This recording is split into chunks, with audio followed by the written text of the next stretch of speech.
Minyoni namuvugaho byinshi ariko muri byinshi muziho reka mvugeho biki ngewe kumenyana nawe namumenye ntaramubona imbone nkubone kubera iki ngewe umunsi umwe nari mfite ikibazo cy'ideni rya banki n'impapuro za camunara nuje kuri cano yanjye uzabyumva cyangwa se n'ahandi nabwirije hanyuma nzamuka ku musozi witwa biremwe nonaha ngiye gusenga ngo Imana inkize iryo deni inyishurire mpahurira n'umuntu w'umumama ahita ambwira ngo ikibazo ufite Imana iragikemuye kandi izagikemura inyuze mu mushumba w'umudamu arambwira ngo itahire kubera ko ari cyo cyari cyanzanye nahise ntaha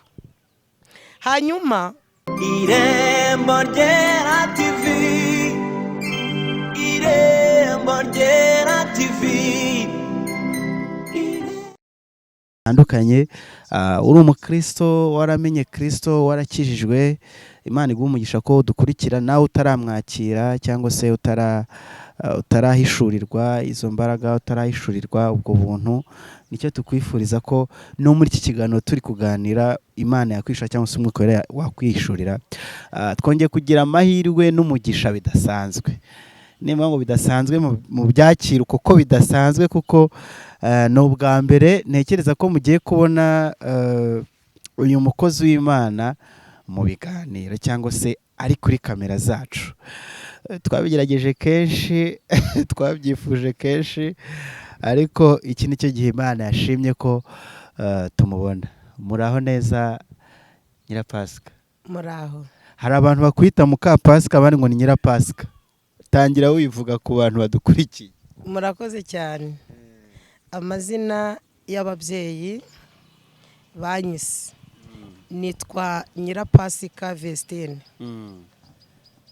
Nyirapasika ni iry'ababyeyi banyise hanyuma Vestine ni irya Gikristo hanyuma rero ndashimira Imana ko Imana imenye icyo umuntu azaba cyo ikakirinda ababyeyi banyise Nyirapasika Vestine Nyirapasika kandi badakijijwe ariko kubera ko Imana arizi ko izankoresha niyo yatumye banyita iri zina bakongeraho n'ayandi nibo banyise Nyirapasika urumva Nyirapasika Pasika kuri Pasika yego Pasika itwibutsa ivuka rya Yesu izuka rya Yesu yego urumva rero ni umugisha ni Imana yabakoreyemo kuko aho mvuka ntago bari kunyitira izina bari kwita nka Nyirabyago Nyiramakuba ariko kubera ko Imana arizi ko nzayikorera ituma banyita Nyirapasika Imana ishimwe abantu bakubonyeho cyangwa se bakuzi ku kintu kimwe n'ubwuhamya bwari burebure ko bakuzi ku kantu kavuga ngo watekeye Imana ubugari ndumva niba ntibeshye ni wowe ni ngewe mbere yuko twinjira neza mu kiganiro dushaka kuza kugirana icyo kintu byagenze biti kugira ngo umuntu ngo ajye ku musozi atekere Imana ubwo kuko kwizera kwanganaga gute urumva nge nakijijwe nkiri umwana nagize umugisha wo gukizwa mfite imyaka 9 hanyuma rero maze kwakira Yesu nk'umwami n'umukiza kubera imirimo n'ibitangaza nagendaga mbona Imana ikora Imana nayifashe nk'inyembaraga nshingiye ku byo yagendaga ikora mpuye n'ikigeragezo rero cyo gusonza nibuka ko hejuru y'inzara hari Imana ndavuga ni reka mfate icemezo kubera ko Imana nzi ko ari inyembaraga reka nje kuyereka ko nababaye nibona ko nababaye irakora ko nzi neza ko abayishakana umwete aribo bazayibona abana buri ishobora kuba yarabonye ko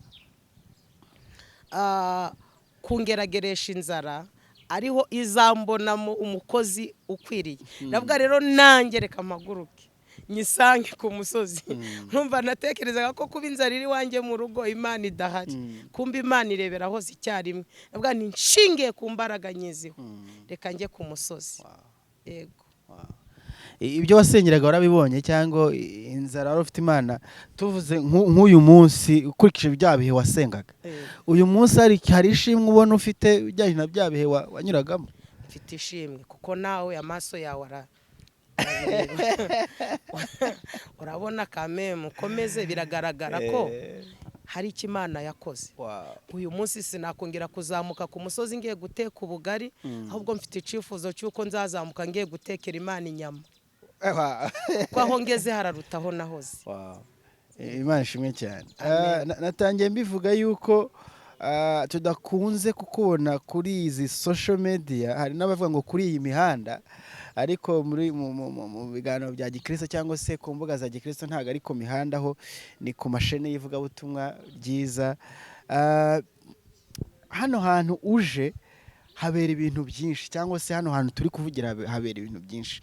Ntekereza ko namwe mutahaza muba mubibona, cyangwa se bikaba biri mu mpamvu zituma munahatinya kuhaza, yaba ibi byo gusebanya, ibyo kuvangirwa, iby'iki. Ndashaka kubaza nkawe, iyo muri hariya abavuga ubutumwa basanzwe bibera mu nsengero, ugahanura cyangwa se ukavuga ibyo Imana ikweretse, ukabwiza ijambo ry'Imana, mwe muri hariya mubirebera kure, muba mubibona muti? Ibintu byo gusebanya njye mbibona nabi, kubera ko ntabwo umuntu yakakwiye gusebya undi. Ibintu byo kuvuga ngo umuntu yaravangiwe, ese umuntu abwirwa n'iki kundi yavangiwe? Imana ko ariyo yaduhamagaye. Noneho ikindi kintangaza ni uko abo bantu birirwa bavuga ngo abantu baravangiwe, iyo ugenzuye imbuto zabo usanga ahubwo ari bo bapagani, ugasanga uwo basebya ibyarimo niwe uri ku murongo, kubera ko rero bo bakoresha amarangamutima cyangwa se inzangano ziba zibarimo. Ubundi nta muntu wakagombye kumenya kundi yavangiwe atabibwiwe n'umwuka. Yego ngewe rero mbona ari ibintu byo gusebanya ntago mbikunda. Yego. Noneho kubw'umwihariko sinzi niba wenda ujya ukurikiriza imbuga cyangwa se ujya ubireba, muri iyi minsi yashize nk'itatu gutyo hari video yacicikanye y'umubyeyi wacu. Ngiye mwita umubyeyi kuko ni umuntu dukunda, ni umuntu twigiraho byinshi. Wenda umunsi umwe ningira amahirwe tuzaganira, ariko ubu kuko ndi kumwe n'umwe mu bantu bemera amavuta ye, cyangwa se bemera ikirere cye, bemera n'ibikorwa bye, ndifuza ko uza kugira icyo uvuga. Ndimo ndavuga Apotre Mignone, ku mwihariko hari n'amateka mufitanye. Sinzi kukubaza utabanje kuvuga ku mateka mufitanye biri buze koroha, ariko gato cyane. Uriya mubyeyi mufitanye amateka ameze ati? Apotre Mignone namuvugaho byinshi, ariko muri byinshi muziho reka mvugeho biki. Ngewe kumenyana nawe namumenye ntaramubona imbone nkubone. Kubera iki? Ngewe umunsi umwe nari mfite ikibazo cy'ideni rya banki n'impapuro za camunara, nuje kuri cano yanjye uzabyumva, cyangwa se n'ahandi nabwirije. Hanyuma nzamuka ku musozi witwa Biremwe nonaha, ngiye gusenga ngo Imana inkize iryo deni inyishurire. Mpahurira n'umuntu w'umumama ahita ambwira ngo ikibazo ufite Imana iragikemuye, kandi izagikemura inyuze mu mushumba w'umudamu. Arambwira ngo itahire, kubera ko aricyo cyari cyanzanye nahise ntaha. Hanyuma undi munsi wa kabiri undi muntu w'umupapa arambwira ngo hari telefone igiye kuguhamagara yivugabutumwa, ni mu mujyi wa Kigali, uzayiboneramo umugisha. Nabonye umugisha wawe uturutse ku mushumba w'umugore, nawe abisubiramo. Hamaze nk'iminsi 3 gusa umubyeyi arampamagara. Ubu ni ubwa mbere mwari mugiye no kubonana? Yego, ni ubwa mbere. Arampamagara arambwira ati nifuje ko waza kuduhesha umugisha mu ijambo ry'Imana. Numvisha ari umugore, navuga ni bya bindi Imana yambwiye. Wari usanzwe umuzi? Na mubonaga ku mashosho media, ari kubwiriza ntabwo twe twagahura imbone nkubone ariko mu buzima busanzwe naramukundaga hanyuma rero arampamagara muri make rero kugerayo kwanjye byabaye umugisha Imana igiye kunsebeza byabaye umugisha nagezeyo narasebye urumva impapuro za camunara zari zaje nshuti yanjye banke iri mu bintu bituma umuntu adasinzira nawe urabizi ariko ngikubitana nawe amavuta ari muri we yakubitanye n'isezerano narimbitse bibyara umugisha ideni nararyishuye uyu munsi wa none urabona uko ngaragara mu by'ukuri Imana yanyuriye muri we bituma nitwa uyu nguyu ndiwe Imana ishimwe umubyeyi rero ibyo namuvuga ubwo muri byinshi muziho ibyo nibike nkubwiye yego iyo ubonye umuntu nk'uwo cyangwa se umuntu nk'ukora ibi uretse ko wenda ibyo nk'uko bivuze ari bitoya mu byo agiye akora cyangwa se mu byo Imana yagiye imukoresha kimwe n'abandi bashumba batandukanye tugenda tubona iyo ubonye umuntu nk'uwo umuntu runaka cyangwa se abantu runaka bamuhagurukira cyane banavuga ibintu ubona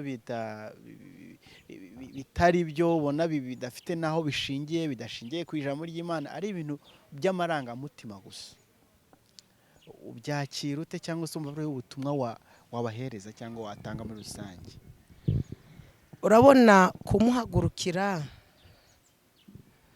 ubundi Satani ntabwo yava ikuzimu ngo tumubone agenda n'ibirenge ahubwo afite abakozi akoresha kuko Imana yo mu ijuru ifite abakozi Satani nawe afite abakozi akoresha ikindi Herode mu byatumye ahiga Yesu ni ubwami Yesu yari yavukanye rero abamusebya nta kindi banga baranga Imana yamuhamagaye n'amavuta Imana yamusize ni nayo mpamvu bagenda bamusebya kuko n'ubundi abantu babiri kankubwira ikintu gikomeye iyo abantu babiri batari muri linye imwe sinzi niba mbivuze neza umuntu ugenda n'ugaruka bakubitana imitwe sinzi uranyumvise umuntu ugenda n'ugaruka bakubitana imitwe ko ntago baba bari mu cyerekezo kimwe impamvu rero bamusebya usanga atari mu cyerekezo kimwe nabo yego sinzi niba aka kantu kumvise ariko ndabizi urakumvise karasobanutse cyane yego abantu batari mu cyerekezo kimwe bakubitana imitwe yego nanjye ngo pastor ariko ni evangeliste uretse ko wenda utabuze nawe ushumbye bino bintu we byari byakubaho ko ari umuntu ushobora kuvuga ikintu gipfuye rwose akaba afite na facts n'impamvu zigaragara ukabona no kukidefanda cyangwa se ukaba wanabyumva niyo bitaba ari kuri iyi mihanda iyo byabaye gutyo ku giti cye nkaho byitwara munsi ariko urabona aha dutuye ni kwisi iki kibuga Satani irwa gikiniraho urabona nawe urabansebya niba barasebeje Yesu umwana w'Imana nyirapasika ni igiki gusa amahirwe dufite Imana idusebezora ikaduhagararaho ibi badusebya bigata agaciro icyo yatuvuzeho kikaremera kuruta ibyo batuvugaho yego kandi umukristo ukuri uri mu rugendo ntabwo yabura intambara yego reka tugushimire tuba tukubonye akahe gato tuba tukubonye umwanya mutoya ariko biba ari umugisha ariko dusoza hari abantu basanzwe bagukunda kandi ni benshi bagukunda ariko uyu munsi bakaba bakubonye ku binyamakuru bitandukanye twakoranye ndashaka kubagenere ubutumwa cyane muri bino bihe bimeze gutya ibi hari abantu benshi nk'uko babivuze abagenda n'abagaruka abantu bagenda bakomanya imitwe n'iki cyangwa se abantu bagenda bavuga bwa butumwa bupfuye abantu bagenda bayobya benshi nk'ubutumwa wumva ufite muri rusange watanga cyane ku bijyanye n'icyo kintu ubutumwa nabaha icya mbere bakwiye kwemerera umwuka wera akabayobora, kuko abayoborwa n'umwuka wera nibo bana b'Imana. Bakareka gusebanya, kuko hari imyumvire abantu bamaze kwishiramo ngo niba umuntu afite izindi mbaraga, niba umuntu yambaye neza ngo ubwo yaraguye. Kandi mu byo Yesu yadusezeranije icubahiro kirimo, amafaranga nayo arimo. Ndagira rero ngo mbabwire ko badakwiye guha imbaraga Satani kurusha Imana. Niba umuntu uteye imbere bavuga ko aba yagiye ikuzimu, gusa twese ntitwajyayo. N'ubivuga arabushaka ubwo bukira ariko ntari kujyayo. Ngo niba ugiye mu modoka kubera imyumvire ya kera twumvise, niba ugiye mu modoka ngo ubwo ngo ivuye kwa Satani.